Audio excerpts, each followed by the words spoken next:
Hello, this is the Farming Today podcast from BBC Radio 4 with me, Kaz Graham. Coming up, the County Council campaigning against a solar farm development and the race to get enough vaccine for the UK's worst ever outbreak of the livestock disease Bluetongue. But first, now you would think all of this hot, dry, sunny weather would be perfect for the UK's increasing number of vineyards. But winemakers in Devon and Cornwall say it's left them in uncharted territory. They'd normally welcome a warm summer, but they say that this year's intense heat and lack of rain are bringing new challenges. One of them is how to replicate their normal crisp flavours because the heat changes the taste of the grapes. Andrea Ormsby has this report. It looks and feels like the south of France, but this is North Devon. Alina Stankus is the co-owner of Venn Valley Vineyard and is braving the midday sun to tend to her vines. I get asked so often about, this must be wonderful weather for the grapes. Yes, it is on the one hand, but we do need a little bit of wet weather. The grapes flourish in sunlight. The leaves will turn sunlight into carbohydrates for the grapes, but those grapes need to swell with water. Venn Valley Vineyard, just outside Barnstaple, covers about 6.5 acres and produces around 5,000 bottles a year. The sun is doing well for some of the vines here, but not all. Here we have Saval Blanc. This is the backbone of our vineyard. It is disease resistant and it has a healthy crop. In fact, it's overcropping. And I'm having to do a green harvest where we take off any bunches that don't stand a chance of ripening so that it doesn't overstress the vine for this year. But would you believe it that only 3 rows over we have Pinot Noir and it's starting to show signs of heat stress with leaves turning yellow very early in the season. And these bunches have actually got powdery mildew appearing on them, which is a bit of a problem. Sam Lindo, the winemaker at Camel Valley near Bodmin in Cornwall, says the hot, dry weather is very good, but it's also uncharted territory. We make really good wines that are slender, crisp, light in flavour, and this sunshine is going to be new territory. We're going to have more flavour. We're not sure what's going to happen with the acidity. It's very much unknown, and we're not going to worry about it until the first grapes come into the winery in about 4 weeks' time. The 24,000 vines here at Camel Valley will produce about 50,000 tonnes of grapes, but the weather this year isn't all good. Because one of the things with this lack of rain, the grapes have less juice in them.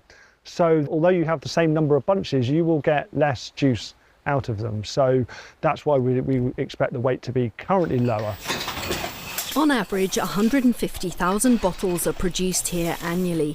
But with hotter, drier summers predicted, change will be necessary. Everybody in the world has currently got the wrong variety of vines in the ground that they will need for 20 years' time.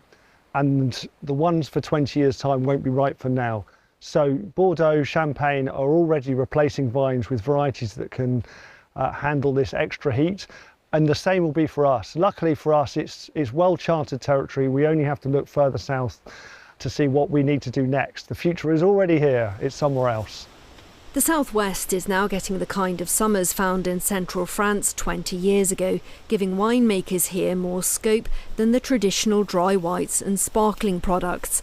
Hot summers also mean more wine. In 2025, English wine production was 55% up on the year before. Andrea Ormsby reporting. Well, we're discussing solar power all this week. Building solar farms on prime agricultural land can be an emotive subject. It certainly is in Staffordshire, where the County Council has launched a campaign called Stop the Solar Land Grab. The council is particularly concerned about the effect that 3 solar farms will have on the community of Drointon. It says that around 80% of the surrounding land will be covered against the wishes of many local residents. Bob Hockenhull has this report. I'm in the hamlet of Drointon near Stafford, overlooking fields at Lower Farm, which are due to be covered by solar panels after a planning application was approved on appeal. David Gregory is a neighbouring farmer.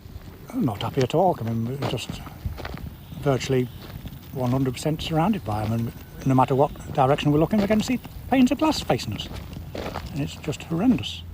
Do you accept that we do need solar farms in this country? Well, I accept that, yes, but in the appropriate places. I mean, good agricultural farmland is not appropriate.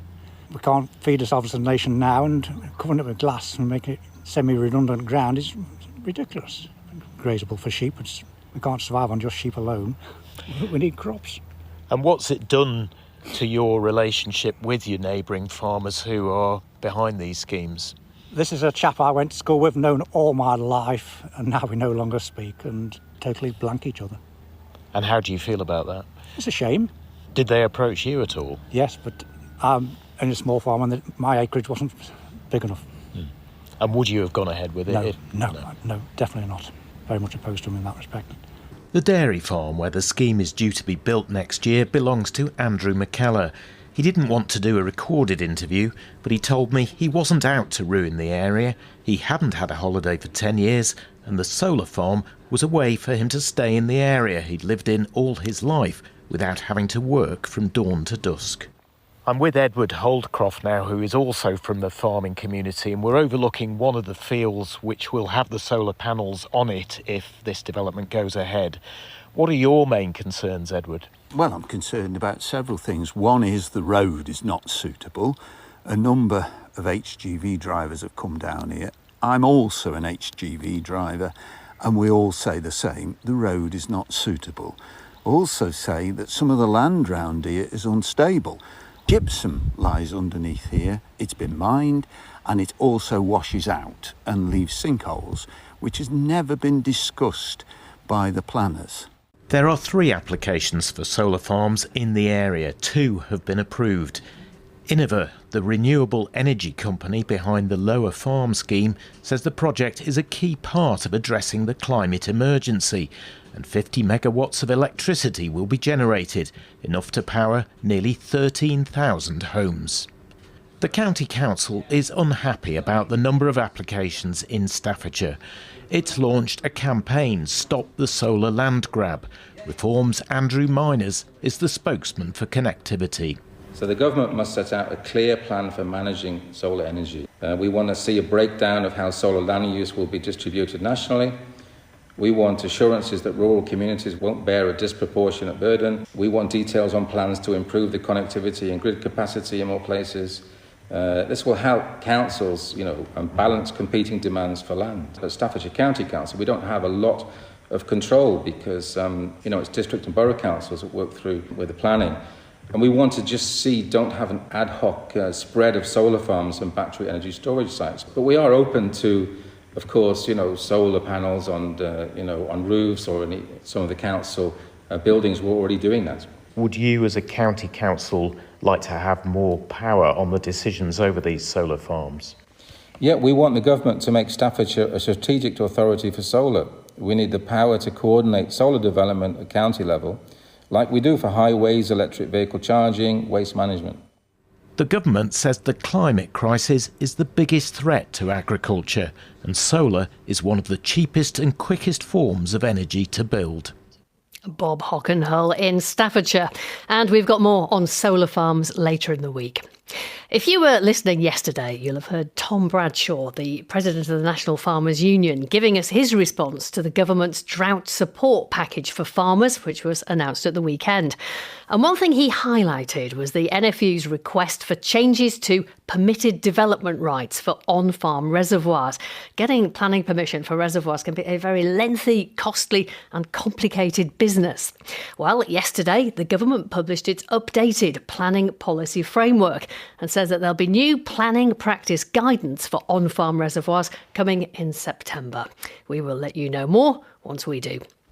Now, Britain is experiencing its worst ever outbreak of the livestock disease Bluetongue. There are more than 400 cases, or farmers affected, in England alone, mostly in Devon, Cornwall and Somerset, and it's spreading. There are 13 cases in Wales, and for the first time ever, it's been found in farms in Scotland, with 4 cases in Dumfries and Galloway. Sheep, cattle and other ruminants like deer get the disease, which is spread by midge bites. It can make them very unwell and it can be fatal, but it doesn't affect people or food safety. Farmers are being advised to vaccinate their livestock, but some say they haven't been able to get hold of vaccine. And as the disease spreads, demand for the supplies that are around is extremely high.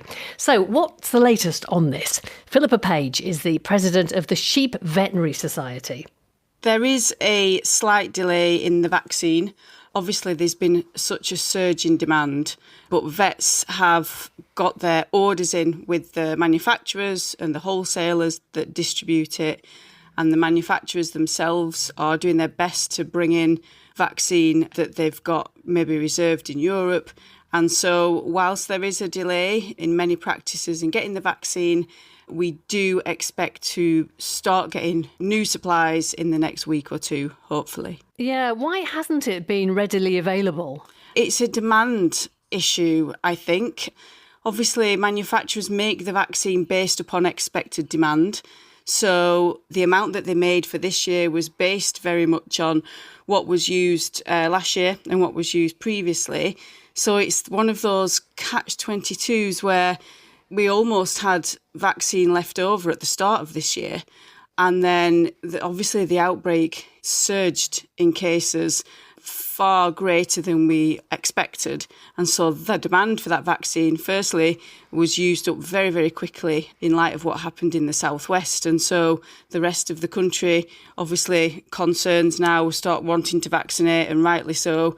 So it's just been difficult to predict. Farmers have been unhappy with the testing regime too, haven't they? How long is it taking to get results through? And do you think that could be speeded up? There has been delays in testing, and again, it's similar to the vaccine, it's a demand issue.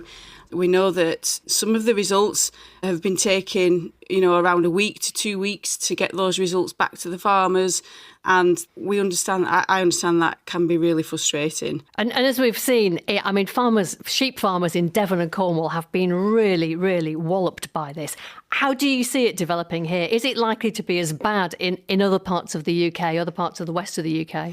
It's difficult to answer that, but unfortunately, it looks like within this season, we are likely to see maybe not hotspots, but other areas affected in these livestock dense areas. I can't predict that personally, but what we think is that we've still got a number of weeks to go before we expect the peak season to be around the end of September, maybe going into October. So there is time yet for the situation, unfortunately, to develop and get worse before we start to see cases falling. So we're likely to see far more farmers still looking for that vaccine and pressure on the vaccine supplies that we have. I think so. It is important. Even in the midst of this outbreak, vaccination will help. Also, it will mean that animals that are being vaccinated will be protected for the rest of this year, for the rest of this season, and going into next year and next season as well. So it is important that the farmers, get their names down with their vets, and the vets are doing their very best to try and get the vaccine out to farmers as soon as they can. Philippa Page from the Sheep Veterinary Society. And that's all from us for today. Tomorrow, we're looking into the joys of village shows and the challenges facing those who run them. I'll be at Hawkshead Show in the Lake District, so I do hope you can join me. Until then, I'm Kaz Graham. The producer is Sally Challoner, and Farming Today is a BBC Audio Bristol production.